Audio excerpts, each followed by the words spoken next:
अस्सलाम वालेकुम प्यारे नाजरीन, आज मैं आप सबको बयान करूंगी कि नापाकी की हालत में गुस्ल करने का मुकम्मल तरीका क्या है। हम गुस्ल कैसे करें और हमें गुस्ल में कौन कौन सी चीज़ें ध्यान में रखनी होती है जिनके बिना हमारा गुस्ल मुकम्मल नहीं होता है। गुस्ल में कितनी चीज़ें फ़र्ज़ हैं, कितनी चीज़ें सुन्नत हैं। दोस्तों, आज मैं आपको पूरा डिटेल में बयान करूँगी, पूरा वाक़या आपको बयान करूँगी गुस्ल कैसे करें।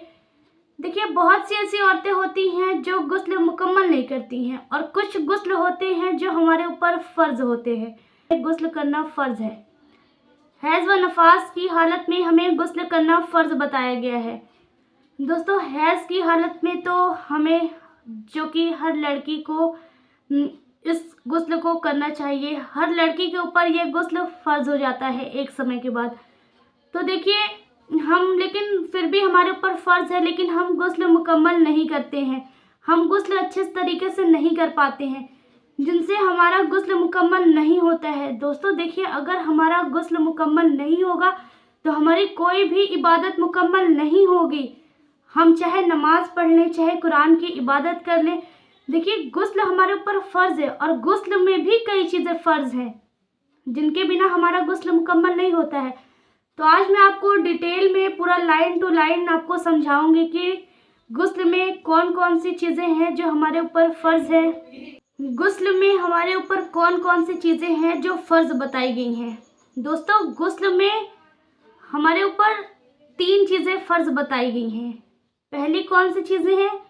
देखिए, मुंह भर के कुल्ली करना, मतलब पूरे मुंह में पानी लेना है हमें और कुल्ली करना है।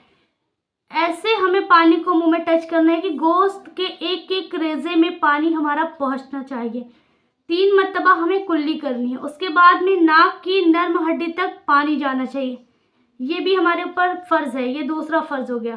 पहला मुंह भर के कुल्ली करना, दूसरा नाक की नर्म हड्डी तक पानी पहुँचना, ये फ़र्ज़ हो गया। और तीसरा, पूरे बदन पे पानी डालना, जितनी भी हमारी ज़ाहिरी बदन है उस पर पानी पहुँचना चाहिए। ये 3 चीज़ें हमारे ऊपर गुस्ल में फ़र्ज़ बताई गई हैं। इनके बिना हमारा गुस्ल मुकम्मल नहीं होगा। तो आइए हम स्टार्टिंग से जानते हैं कि गुस्ल कैसे करें, क्योंकि फ़र्ज़ तो मैंने आपको बता दिया कि इनके बिना गुस्ल मुकम्मल नहीं होगा।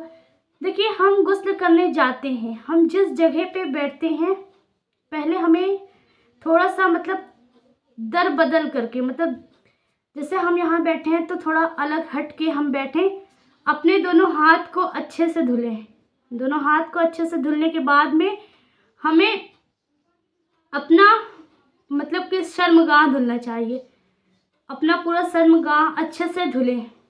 शर्मगाह से कि अपना प्राइवेट पार्ट पूरा अच्छे से धुलें। कहीं भी नजिस नजासत नहीं लगी होनी चाहिए। हमें एकदम अच्छा सा पाकीज़गी से उसे साफ़ कर लेना है। उसके बाद में हमें मुकम्मल वज़ू बनाना है। जैसे कि हम वज़ू बनाते हैं आमतौर पे, पूरा मुकम्मल वज़ू बनाना है। लेकिन नमाज के लिए जो हम वज़ू बनाते हैं उसमें दूसरी चीज़ें फ़र्ज़ है, और ये जो गुस्ल का वज़ू हम बनाएंगे इसके लिए 3 चीज़ें फ़र्ज़ है। दूसरी उसमें नमाज में हमें 4 चीज़ें फ़र्ज़ बताई गई हैं जो मैंने अगली वीडियो में आपको बताया है। और ये गुस्ल का है तो गुस्ल में 3 चीज़ें बताई गई हैं जो मैंने स्टार्टिंग में आपको बता दिया है। तो दोस्तों, मुकम्मल वज़ू कर लेना है। तो देखिए, मुकम्मल वज़ू कर लिया हमने, मुकम्मल वज़ू करना है हमें। उसके बाद में हमें अपने, जब ज़ाहिरी बदन पे पानी डालने की बात आए, जब उसका वक्त आए, तो हमें पहले पानी डालना है अपने राइट हैंड साइड, कि दाहिने साइड में हमें पहले धुलना है। उसके बाद में हमें लेफ़्ट साइड बाएं साइड पूरा धुलना है। फिर हमें सर से पानी डालना है। तो ये हो गया हमारा गुस्ल करने का तरीका। अगर एक चीज़ ध्यान में रखिएगा कि अगर कोई आप ऊंची चीज़ पे बैठे हैं, जैसे कोई पटरा या कुर्सी पर आप बैठे हैं, ऊंची चीज़ पे बैठे हैं, तो आप पैर धुल सकते हैं वज़ू के टाइम। अगर आप नीचे बैठे हैं, कुछ पटरा या कुर्सी पे नहीं बैठे हैं, डायरेक्ट आप ज़मीन पे बैठ के गुस्ल कर रहे हैं, तो आप पहले पैर आखिर में धोएं। कि पूरे बदन को धुलने के बाद में पैर आप आखिर में धोएं, ताकि कोई चीज़ की छींटे वगैरह ना पड़ी हों। ये हो गया हमारा गुस्ल करने का मुकम्मल तरीका। दोस्तों देखिए, मैं आपको स्टेप बाय स्टेप इसलिए बता रही हूँ कि बहुत सारे लोग बताते हैं, लेकिन वो ऐसा बता देंगे कि आपको समझ में नहीं आता। इसलिए मैं आप लोगों को एकदम लाइन टू लाइन बता रही हूँ ताकि आप सबको अच्छे से समझ में आ जाए। देखिए, ये हो गया हमारा गुस्ल करने का मुकम्मल तरीका। और दोस्तों, जो लोग गुस्ल सही से नहीं करते हैं, मैं उनको फिर से यही बताऊंगी कि उनका गुस्ल मुकम्मल नहीं होता है। जब गुस्ल मुकम्मल नहीं होगा तो हमारी कोई भी इबादत मुकम्मल नहीं होगी। तो इसलिए हमें गुस्ल अच्छे से करना चाहिए, हमें गुस्ल मुकम्मल अच्छे तरीके से गुस्ल हमें करना चाहिए। और हमें गुस्ल में ये ध्यान रखना चाहिए कि हमारा कहीं फ़र्ज़ तर्क ना हो जाए। दोस्तों, अगर फ़र्ज़ हमारा तर्क हो गया तो हमारा गुस्ल करने का कोई मतलब नहीं रहेगा। और गुस्ल ऐसी चीज़ों में तो गुस्ल हमारे ऊपर फ़र्ज़ हो जाता है, हैज़ की हालत में तो हमारे ऊपर गुस्ल फ़र्ज़ हो जाता है। इसलिए हमें और ध्यान में रख कर हमें नहाना चाहिए, अपनी पाकीज़गी का नहाना चाहिए।